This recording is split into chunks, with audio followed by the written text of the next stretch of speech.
Do you really know the power of your self-love? That's what we are going to explore with my guest, Krystalya Marie. So stay tuned.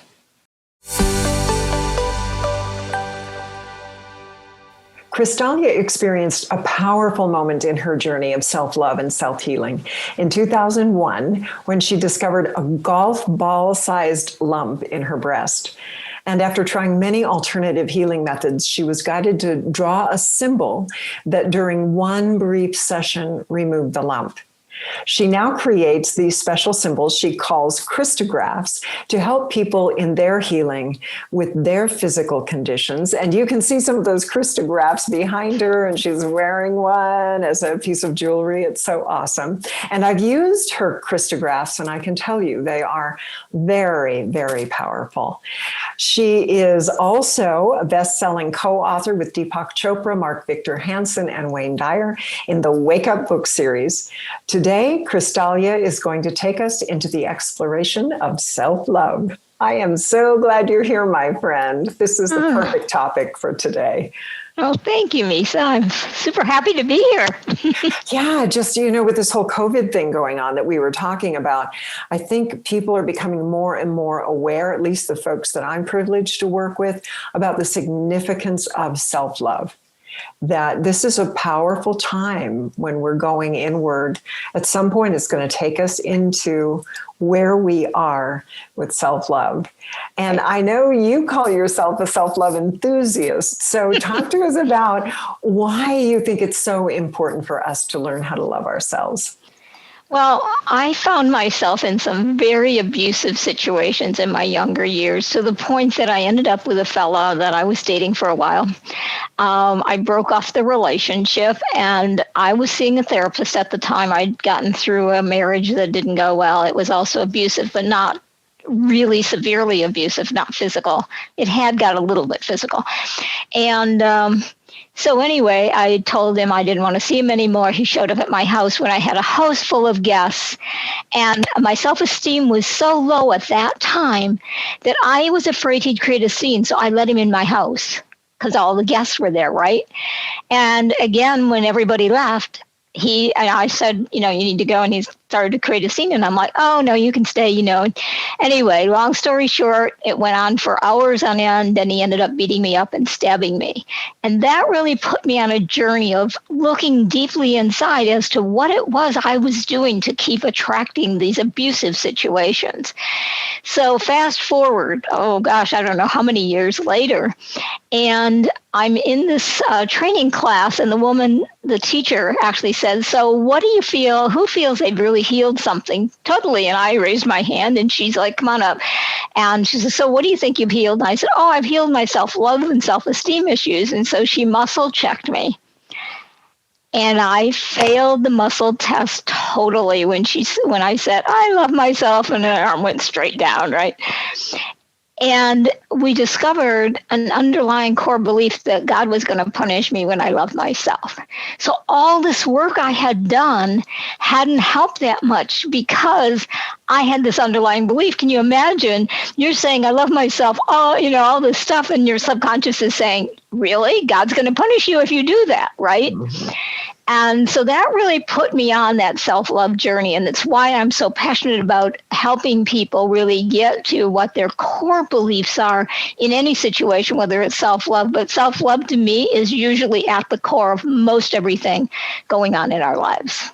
Yeah, that we believe we're in self-love, maybe because we're affirming it. But if we aren't getting to that core belief, it's right. Just kind of floating through, right? In fact, sometimes I find it can be more damaging because it just brings up more doubts, right? And more self-criticism and more self-judgment. Right. And if you find yourself saying things, I have one friend of mine who we bounce things back and forth if we're saying negative stuff, and she'll say to me, don't should on yourself, because I have a habit of saying should.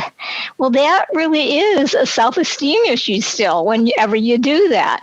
And so I find it's really fun to find little things like that to help recognize your patterns. Yeah, it's very true. And it also sounds like that underlying belief led you deeper into your journey, because that I'm going to be punished. Where did that come from? I assume, now I don't, I want to say this, the Catholic Church was where I was brought up, okay? And I was brought up in the Catholic Church to the point of going to Catholic school and all of that, okay? I assume that somewhere along the line, someone said something that caused me to take that belief in. The church doesn't actually teach that. But, who knows what some nun or priest said that I interpreted to mean that. Or my parents, one or the other, and I don't really know where exactly it came from, but I do know that my religious upbringing had a lot to do with it. Well, I know I grew up Catholic too, and I know that in my family, at least, there was a lot of attention on not being selfish. Right. Don't do that. Don't say that. Don't behave in that way. That's selfish, right? Because it was selflessness, like Jesus was valued so much, which selflessness is really powerful energy, I think, right? But without the awareness of taking care of yourself, now you become codependent, right? And you're all about everybody else, but you're not about yourself. So talk to me about what you discovered in your journey with this about selfishness and our belief that taking care of ourselves, loving ourselves is selfish. Well, I actually don't believe loving ourselves is selfish. I think that I like to distinguish that selfish is a good thing. Self-centeredness is not a good thing. And so that's the way I look at it. There's a book I read, probably 30, 40 years ago called The Art of Selfishness. And I love this story that's in there. And it is a simple one, but it's like, okay, you and your spouse or your partner typically go visit his or her family a couple times a month, whatever. And every single time you end up getting in an argument with the family member of his or hers, okay? So instead what you do is you sit the person down and you say, sweetheart, I really want you to spend time with your family, but you and I just don't get along with them. So I honor that. Why don't you visit them? Why don't I go do something fun I love doing? And when we come back together at the end of the day, we're both happy, we've both taken care of our own needs, and we'll have fun in the evening. Because typically, otherwise they fought on their way home was the story.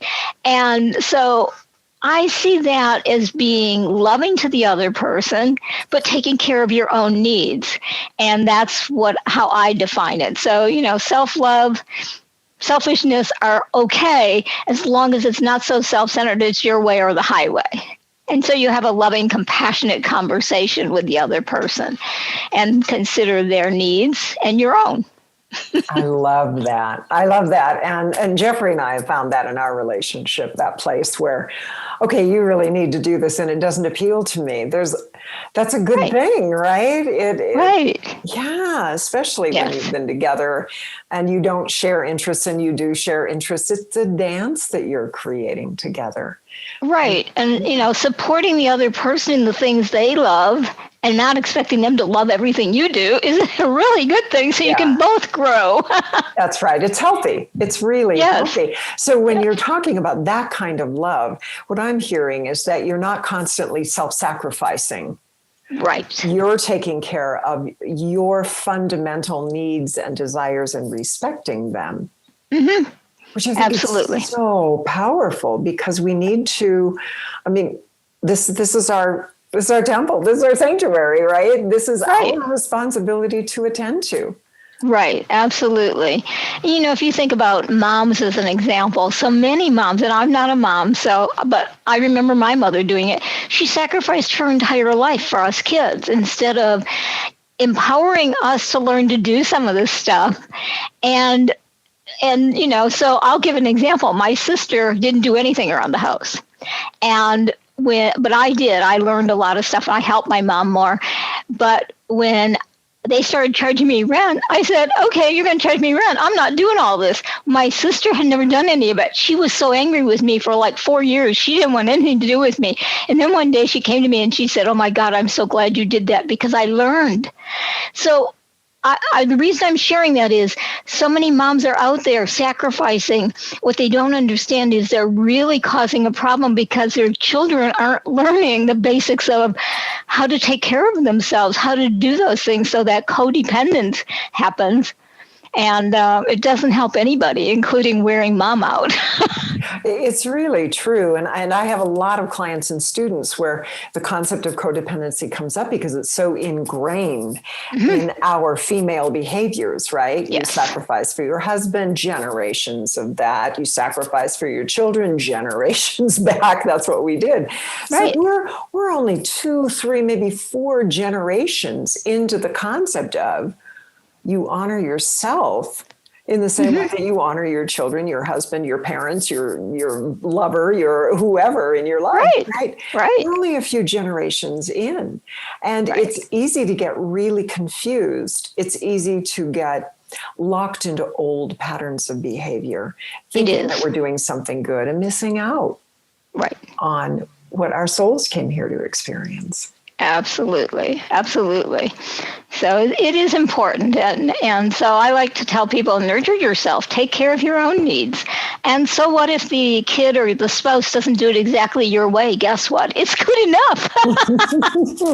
There's that too. That's right. That's right. Really giving people the space to learn for themselves, which is what you did for your sister. Right. She got an opportunity, right? Because you took care of yourself. Right. I love that story. Yeah, my second husband and I got this big fight because he folded towels different than I was used to. Now my joke is, if he opened the door and threw the towels in on a shelf, folded or not, I'd be good with it. Thank you for doing something. Right. Yeah, our perspectives change as we get a little older. It's so true. We don't. It really is. And I think the other piece is to learn to laugh, not at yourself, but just to learn to laugh at life in general, because we take things so seriously. Oh, yeah. And I think that seriousness comes with that kind of trying to get control of everything. Right. Right. And we know we do that because we feel out of control internally. So we try to control everybody else around us so that we feel like things are going well for us, when in fact, we're just, we're missing it. We're missing it because it's not about control. Yeah, for sure. Being in this life and in the joy of this life. That's Yeah, it's amazing how being the techie I was for years, I really thought I knew how to control everything. It's like, now I just have this saying, I plan, God laughs. That's right. It's so true. I think we do in our journeys learn how to give up all those plans. Outcomes, yes. But no. The steps reveal themselves if we're really in that flow, right? It's more fun. Sure. It's more fun. It really is. It really is. I'm curious, when you think about self-love or you work with self-love, my inclination is to immediately see a connection to the divine feminine. Do you see a relationship between self-love and this divine feminine energy that's just really surging on the planet right now? Absolutely. I think that's the thing. I think women tend to be more heart-centered to begin with, so that divine feminine, whether it's in a guy or a woman, that feminine aspect is part of self-love. Certainly, it's the big part of self-love to me because, like I say, love comes from the heart, and we tend to be much more heart-centered than guys do. And I think it's good for the guys to pull in their feminine, and I think it's good for us women to pull in a little of our masculine too to balance things. But hey, I'm a Libra. So that's a beautiful way of looking at it. So you really see a divine feminine as more heart-centered. How would you describe the divine masculine in contrast?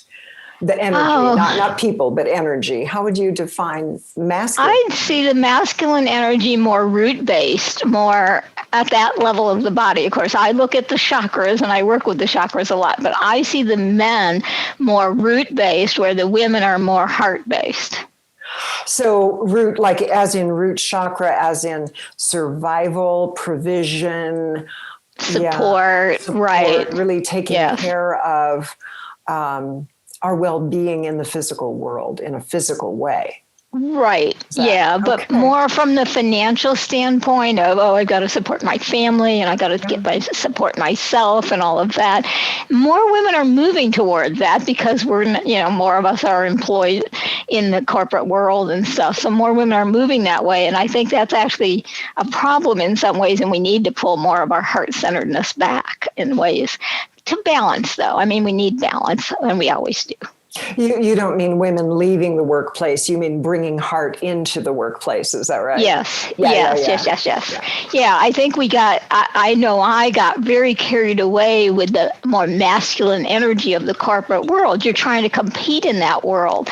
And, what I found was in the corporate world was when I got more heart-centered, I could actually get more done in the corporate world. It was amazing. Like, I learned to open my chakras, and then I'd open up my heart. And when people were arguing in a meeting, I could literally fill the room with love energy, say nothing, and everybody would stop and start working together.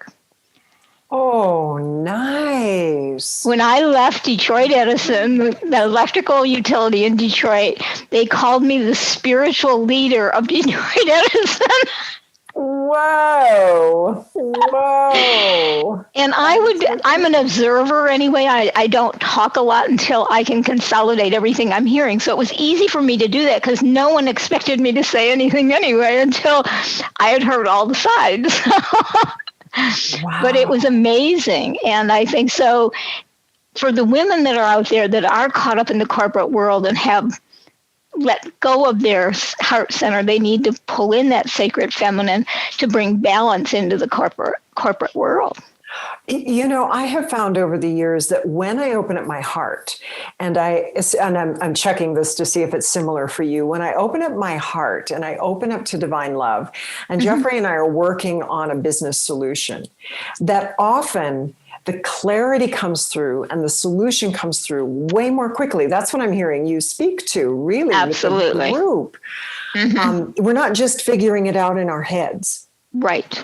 Because that's one place to get information, but it's not the only place to get information. Yeah, in fact, I've pretty much stopped getting any of that. The divine gives us much better direction than anything I can get from thinking it through. I'm serious. I mean, how do you explain in 2005, I lose all my money and I don't know where I'm going to get mortgage payments, and yet mortgage payments show up because I'm listening to the divine and I'm putting my house up for sale. And the realtor that sold me the house 3 years earlier called me up. I'm putting it up for sale by owner. Calls me up and says, "Are you crazy? You can't get that much." And I was asking $225. He says, "The most I'd take the listing for was $2.8." And I said, "Well, that's good. Have a great day." Spirit guided me to raise that price to $277 over a 10-month period. Okay. Money kept showing up all that time in between. And I sold it for $265 cash. Everyone thought I was insane, and it was totally spiritual guidance. So I get what you're saying, and it's so important to not let the head think it through, let the heart think it through. Listen for that divine guidance. And there is that place you're speaking to where you sound insane to everybody else. But if you follow it, it's like the divine. This is the way I always picture it. The divine is seeing a much bigger picture than I'm seeing. Right. So if I surrender and I open my heart to that greater point of view, it streamlines everything, right? Right. It opens up the energy. It did to your prosperity. Everything's getting taken care of. It opens you up to a greater potential than you would have thought through, which is what the realtor was doing.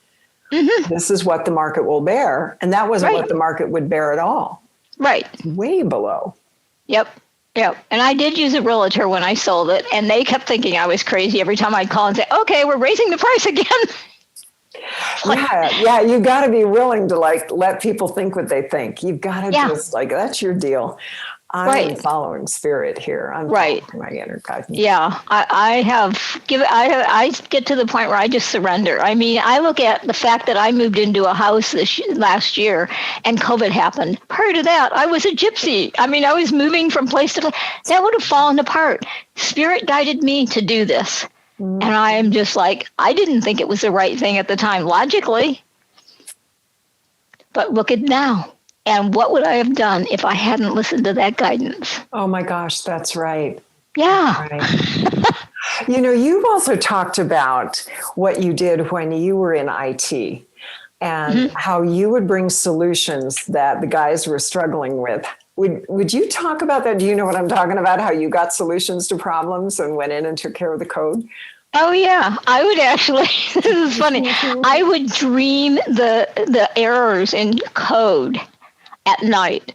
I would walk into the office. I'd open up. And back then we had paper listings. Everybody, yes, I'm that old. And I would open up the paper listing, this great big thing. I mean, it was like this thick. Okay. To the exact page, circle the code, go down and get myself a Pepsi. Yeah, I was addicted at that time. And come back and look at the code, and it would be exactly the line of code that needed to be fixed.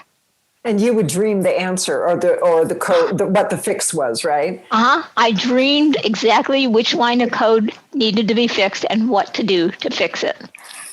I love it. I so love it. And it drove the guys nuts, I'm sure. Oh, yeah, because, we'd all be like trying to figure out why the code was broke or why this wasn't working or that wasn't working. And yeah, there I was. I'd show up. The other thing I would do is I was on call and they would call me and I would talk in my sleep, tell them what to do, have no idea the call came in, read the error report the next morning when I showed up in the office and I'm like, they called me? Really? They called me? Well, that is the right answer. I'm glad I knew what to tell them.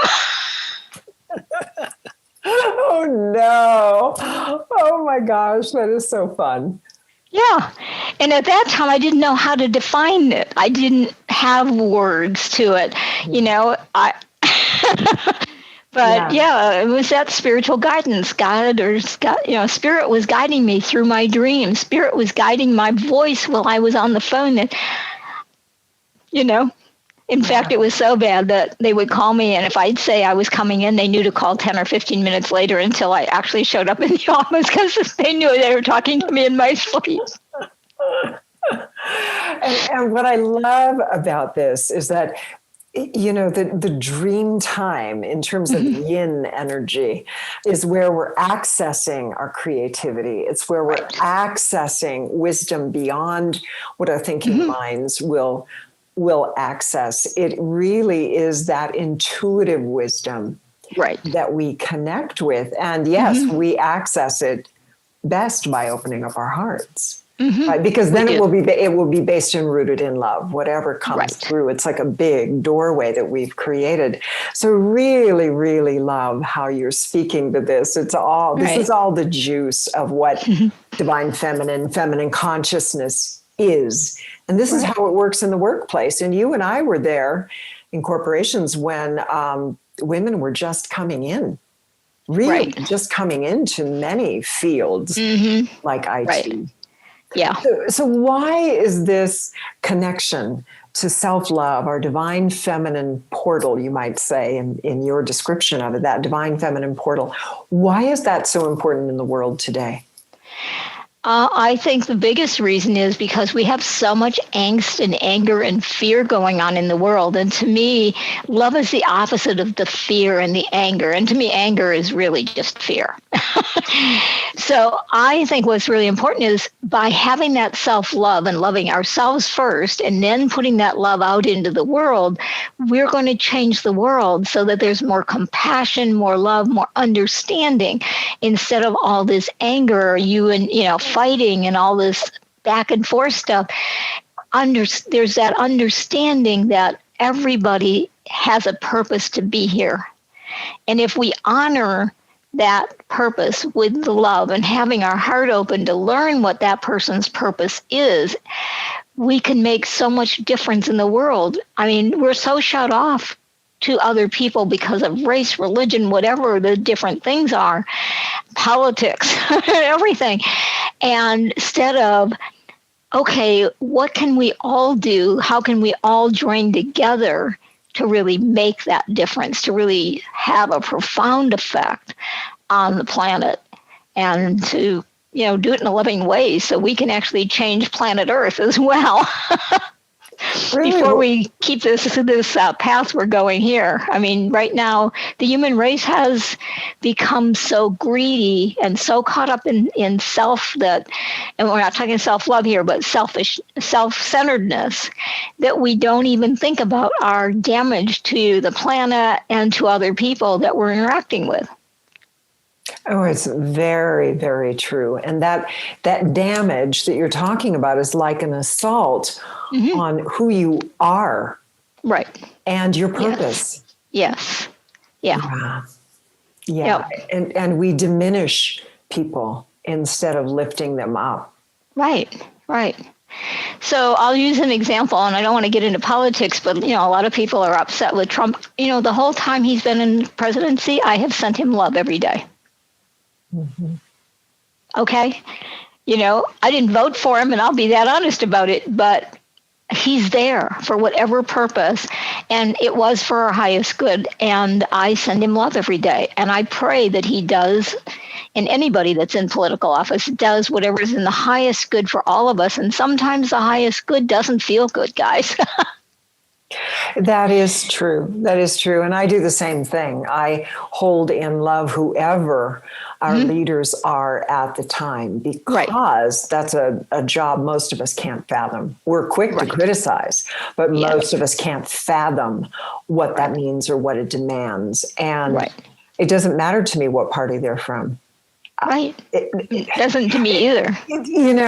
One of the things I've said is in disaster, and if we look at the number of disasters we've been experiencing this past year, in disaster, when somebody has lost their home because of a fire, you don't, and you're running a shelter, you don't say, well, are you Republican or Democrat? Because if I agree with you, you can come in. But if I don't agree with you, you're out, buddy. Right. You don't behave that way. That would be inhuman. Right. Inhuman. Yep. Yeah. So, I feel that same way. It would be inhuman, and I don't do that. I send love to everybody. It doesn't matter how they voted. It doesn't matter what they believe. It's like we all have our beliefs. We all have what we believe is our truth. And to me, I tend to listen to guidance from spirit. That's more my truth than reading on the news or any of the other stuff. And I think that's a key to having self-love, is to let go of some of that.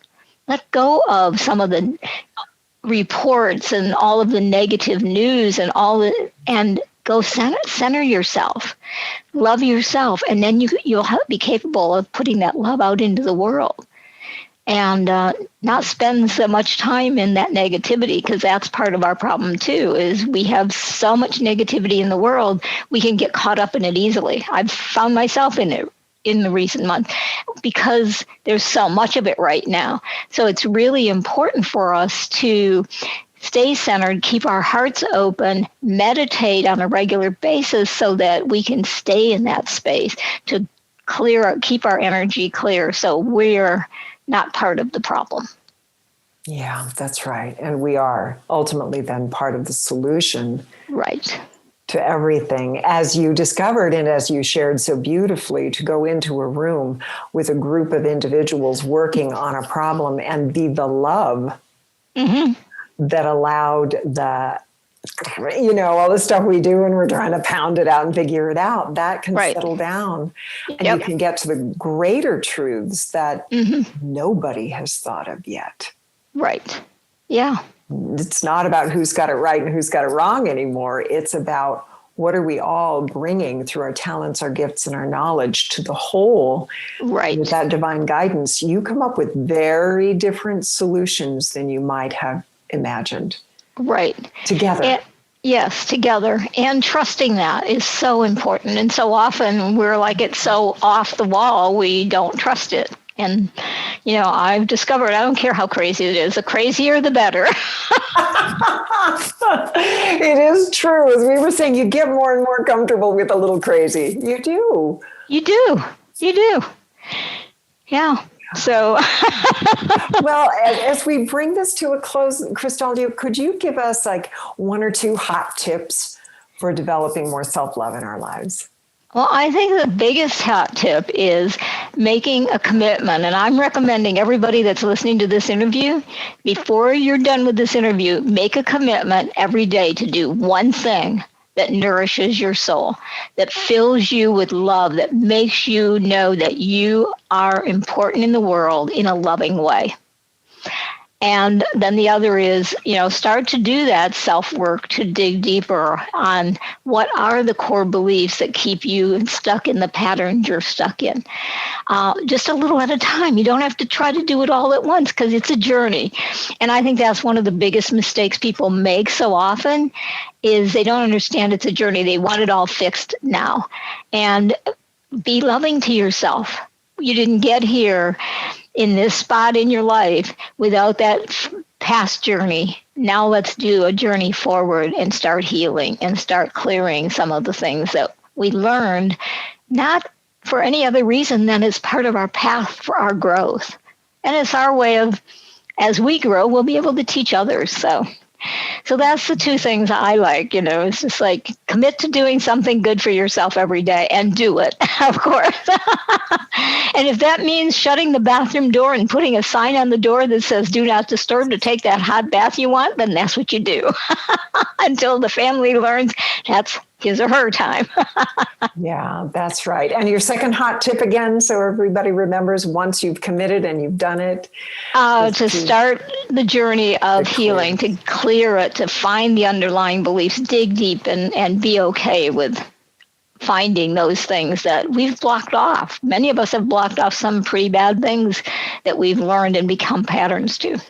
That's right. And the beautiful thing about your commitment to self-love is that it is that love that clears and heals. Mm-hmm. All Absolutely. Those blocks when they come up. So the deeper your love, the better everything is. Right. Great tips, Krystalya. Thank you. Appreciate them. Thank you, Misa. Do you have a gift that you'd like to share with some of our viewers, or tell them where your website is? Tell them where we can get more of you. Well, everybody can go to energytuneup.com, and I have a bonus gift there that's called Boundless Energy, because everybody could use more energy, right? So yeah, if they go to energytuneup.com, they can get to the Boundless Energy, and that also you also, when you get that, you subscribe to my newsletter, and then you'll learn more about some of the other stuff I teach and my blog. I send you to my blog posts over time, so you're not overwhelmed with it all. Awesome. And again, I want you all to know that I've used Krystalya's Krystagraphs. I've used them to heal, for example, a really nasty virus or a cold that's coming on. I start meditating with them immediately, and I'll tell you, they have knocked those critters out of my body really fast. And I've also used them for energy. I mean, I have a whole lot of Krystalya's Krystagraphs, and I love them. So go find out about these Krystagraphs. Go experience them for yourselves. And thank you, Krystalya, for your great work in the world and all the self-love that you're bringing into the world. You're a treasure in my life, and I hope for our viewers you will be too. Well, you're a treasure in my life too. Thank you. I'm so honored to be part of this interview and the all your project here. Oh, thank you, dear. Thank you. All right. So, dear hearts, you can find out more about Krystalya Marie and her free gift at the link below. And as always, subscribe to my channel and join us in this community. And to receive my free meditation gift, The Holding, check out the link below. And thank you for all you are doing to awaken feminine consciousness. And I'll see you at my next interview.